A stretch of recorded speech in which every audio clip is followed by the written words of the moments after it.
എന്നുള്ളത് നോക്കാം. ഇനി നമുക്ക് കോഴിക്കോടേക്ക് പോകാം. അവിടെ വളരെ പ്രധാനപ്പെട്ട ഒരു വാർത്തയുണ്ട്. കഴിഞ്ഞ ദിവസങ്ങളിലൊക്കെ തന്നെയും ഏറെ തുടക്കത്തിൽ ആശങ്കപ്പെടുത്തുകയും പിന്നീട് ഒരു കൗതുകം എന്നോണം മാറി എന്ന് വേണമെങ്കിൽ പറയാം അല്ലേ. ഇസ്രയേലിലേക്ക് പോയ കർഷക സംഘത്തിൽ നിന്ന് മുങ്ങിയ കർഷകൻ ബിജു കുര്യൻ എന്തായാലും നാട്ടിലേക്ക് തിരികെ എത്തിയിരിക്കുകയാണ്. ഇന്ന് പുലർച്ചെ 4 മണിക്ക് കരിപ്പൂർ വിമാനത്താവളത്തിൽ അദ്ദേഹം വന്ന് ഇറങ്ങിയിട്ടുണ്ട്. എന്തായാലും ആദ്യം നമുക്ക് ഈ വാർത്തയുടെ വിശദാംശങ്ങളിലേക്ക് കടക്കുന്നതിന് മുമ്പ് ബിജു കുര്യനെ എന്താണ് അദ്ദേഹം ഈ സ്ഥലങ്ങളിൽ സന്ദർശിക്കാൻ പോയതാണ്, വിവാദമുണ്ടായതിൽ ബുദ്ധിമുട്ടുണ്ടെന്നാണ് ബിജു കുര്യന്റെ ആദ്യ പ്രതികരണം. എന്തായാലും നമുക്ക് ആ വാക്കുകൾ കേട്ട ശേഷം മടങ്ങി വരാം. കൃഷിപഠനവുമായിട്ട് ബന്ധപ്പെട്ടാണ് ഇസ്രയേലിലേക്ക് പോകുന്നത്. അപ്പോൾ ഇവിടുന്ന് ഏകദേശം ഒരു 27 പേരാണ് പോകുന്നത്. അപ്പോൾ തിങ്കളാഴ്ച മുതൽ ഞായറാഴ്ച മുതൽ വ്യാഴാഴ്ച വരെയുള്ള ദിവസങ്ങളിൽ നമുക്ക് ഫീൽഡ് സന്ദർശനവും മറ്റു കാര്യങ്ങളുമായിരുന്നു. അപ്പോൾ കൃഷിയെക്കുറിച്ച് ഒത്തിരി കാര്യങ്ങൾ നമുക്ക് പഠിക്കാനും മനസ്സിലാക്കാനും ഉള്ളതാണ്. നമ്മുടെ കേരളം പോലുള്ളൊരു സംസ്ഥാനത്ത് നടപ്പിലാക്കാൻ പറ്റുന്ന ഒത്തിരി സംഭവങ്ങളുള്ളതാണ്. ഇപ്പം ഉദാഹരണം പറഞ്ഞു കഴിഞ്ഞാൽ ഒരു ഓറഞ്ച് തോട്ടത്തിൽ നമ്മുടെ ഇവിടുന്ന് ഏകദേശം ഒരു 5 ഏക്കർ സ്ഥലത്തു നിന്ന് കിട്ടുന്ന ആദായം അവിടുത്തെ 1 ഏക്കറിൽ താഴെയുള്ള സ്ഥലത്തു നിന്ന് കിട്ടും. അത്ര സയൻറ്റിഫിക്കായിട്ടാണ് ഇവർ കൃഷി ചെയ്യുന്നത്. അപ്പം അങ്ങനെയുള്ള തിയറി മറ്റു കാര്യങ്ങളെല്ലാം വ്യാഴാഴ്ച കൊണ്ട് അവസാനിച്ചു. പിന്നെ വെള്ളി ശനി കഴിഞ്ഞ് കഴിഞ്ഞാൽ ഞായറാഴ്ചയാണ് ഇങ്ങോട്ടേക്ക് വരേണ്ട ദിവസം, അതായത് 19-ാം തീയതി. അപ്പം അതിനു മുമ്പ് ഒരു വിശുദ്ധ നാട്ടിൽ ചെന്നിട്ട് ഒരു പുണ്യസ്ഥലങ്ങൾ സന്ദർശിക്കുക എന്നുള്ളത് ഞാൻ തീരുമാനിച്ച കാര്യമാണ്. അപ്പോൾ അതുകൊണ്ട് ഞാൻ ആ സമയത്ത് ജെറുസലേം എന്ന് പറയുന്ന ദേവാലയത്തിലേക്ക് സന്ദർശിക്കാൻ വേണ്ടി പോയി.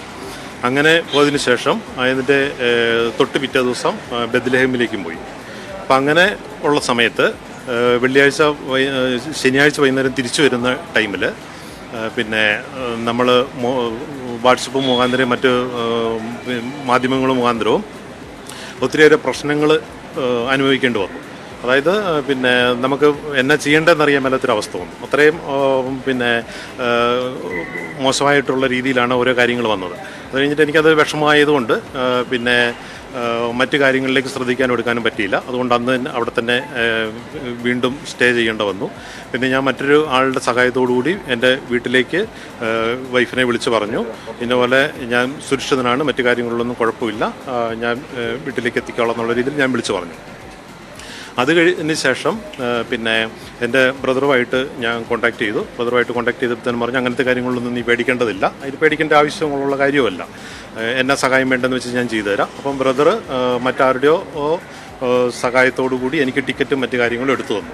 അങ്ങനെയാണ് ഇങ്ങോട്ടേക്ക് വരേണ്ട രീതികൾ ശരിയായത്. അത് കൂടാതെ ഞാൻ ഈ സമയത്ത് ഇങ്ങനെയൊരു അത്യാവശ്യ ഘട്ടത്തിൽ എനിക്ക് ഇവരോട് റീജോയിൻ ചെയ്യാനോ മറ്റു കാര്യങ്ങളോ ഒക്കെ പറ്റിയില്ല. അപ്പോൾ അതിൽ എൻ്റെ വീട്ടുകാരോട്, അതുപോലെ തന്നെ എൻ്റെ ഒപ്പം ഉണ്ടായിരുന്ന 26 പേരോട്, എസ്പെഷ്യലി നമ്മുടെ പ്രിൻസിപ്പൽ സെക്രട്ടറി അശോകൻ സാറിനോട്, നമ്മുടെ കൃഷി വകുപ്പിനോട്, അതുപോലെ തന്നെ കൃഷി വകുപ്പ് മന്ത്രിയോട്, നമ്മുടെ സർവോപരി നമ്മുടെ കേരള മിനിസ്റ്ററോട്, എല്ലാവരോടും ഞാനിതിൻ്റെ പേരിൽ നിർബാധം മാപ്പ് ചോദിക്കുന്നു.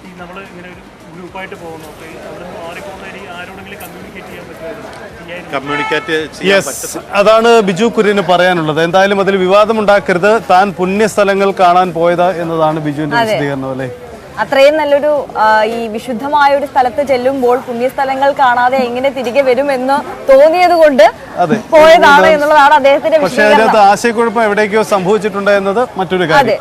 വിനേഷ് നമുക്കൊപ്പം ചേരുന്നു. Vinesh, good morning. ഇന്ന് കോഴിക്കോട്ടെ വാർത്തകളിൽ ഏറ്റവും ശ്രദ്ധേയമാവുന്നത് ഈ ബിജു കുര്യന്റെ മടങ്ങി വരവാണ്. രാവിലെ എപ്പോഴാണ് ബിജു കുര്യൻ എയർപോർട്ടിൽ എത്തിയത്? ഇപ്പോൾ അദ്ദേഹം എവിടെയാണുള്ളത്? ഇരിട്ടിയിലാണ് അദ്ദേഹത്തിന്റെ സ്വദേശം. അങ്ങോട്ടേക്ക് ബിജു കുര്യൻ തിരിച്ചിരിക്കുന്നു. അദ്ദേഹത്തിന്റെ വിശദീകരണം, അതിന്റെ മറ്റ് വിശദാംശങ്ങൾ എങ്ങനെയാണ്? വിനേഷ്. Sajith, Arya, good morning. കോഴിക്കോട് നിന്ന്, അതായത് ഇന്ന് പ്രധാന വാർത്ത തന്നെയാണിത്. അതായത് കോഴിക്കോട് നിന്നുള്ള ഈ ബിജുവിന്റെയും അതുപോലെ തന്നെ ബിജുവിന്റെ തിരിച്ചുവരവ് അതായത് ഈ മാസം 12-നാണ് 27 പേരടങ്ങുന്ന സംഘം ഇസ്രായേലിലേക്ക് തിരിച്ചത്. അവിടുത്തെ കൃഷിരീതികളെ കുറിച്ച് പഠിക്കുന്നതിന് വേണ്ടിയിട്ടായിരുന്നു പ്രിൻസിപ്പൽ സെക്രട്ടറിയുടെ നേതൃത്വത്തിൽ, ബി അശോകിന്റെ നേതൃത്വത്തിലായിരുന്നു ഇങ്ങനെ ഒരു യാത്ര സംഘടിപ്പിച്ച്. ഇതിൽ നിന്നാണ് ഈ ബിജു കുര്യനെ കാണാതാവുന്നത്. ബിജു കുര്യൻ മുങ്ങി എന്ന് തന്നെ രീതിയിലുള്ള അഭ്യൂഹങ്ങളാണ് പുറത്തു വന്നത്. എന്നാൽ പക്ഷേ അതൊന്നും അല്ല, താൻ അവിടെ നിന്ന് മുങ്ങിയിട്ടില്ല എന്നാണ് പറയുന്നത്. പക്ഷേ ഒരു കാര്യം നമുക്ക് വ്യക്തമാണ്, ഇവിടെ നിന്ന് നയതന്ത്ര ഇടപെടലും സമ്മർദ്ദവും ഉണ്ടാവുകയും അവിടുത്തെ പോലീസ് ഇയാളെ അവിടെ നിന്ന് കയറ്റിവിടുകയും ബിജു കുര്യനെ കയറ്റിവിടുകയും ചെയ്തു എന്നാണ് ഒരു ഔദ്യോഗികമായി ലഭിക്കുന്ന വിവരം. പക്ഷേ ബിജു കുര്യൻ ഇതെല്ലാം തന്നെ നിഷേധിക്കുകയാണ്. താൻ അവിടെ നിന്ന് ജെറുസലേമിലെ ഒരു ചർച്ചിലേക്ക് പോയി, അവിടെ നിന്ന് ബത്ലഹേമിലേക്ക് പോയി, ഇങ്ങനെ ആ വിശുദ്ധ സ്ഥലങ്ങൾ സന്ദർശിക്കുകയായിരുന്നു ചെയ്തത്. പക്ഷേ തനിക്ക് ഫോണിൽ കോൺടാക്ട് ചെയ്യാൻ കഴിഞ്ഞില്ല. ഒന്ന് ISP സംവിധാനമില്ല, മറ്റൊന്ന് പിന്നെ താൻ താമസിച്ചിരുന്ന ആദ്യം ഈ കൃഷി സംഘത്തിന്റെ കൂടെ താമസിച്ചിരുന്ന അവിടെ മാത്രമാണ് വൈഫൈ സൗകര്യം ഉണ്ടായിരുന്നത്.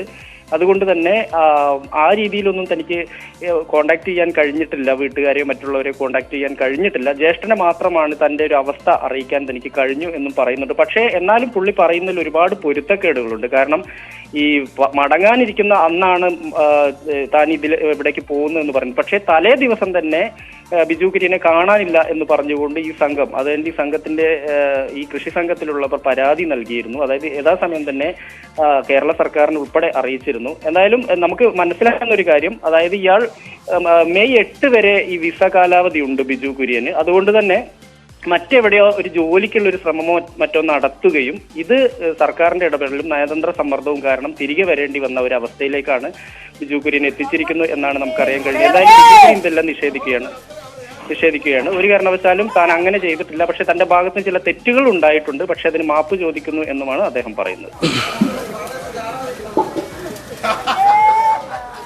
യെസ്, അതാണ്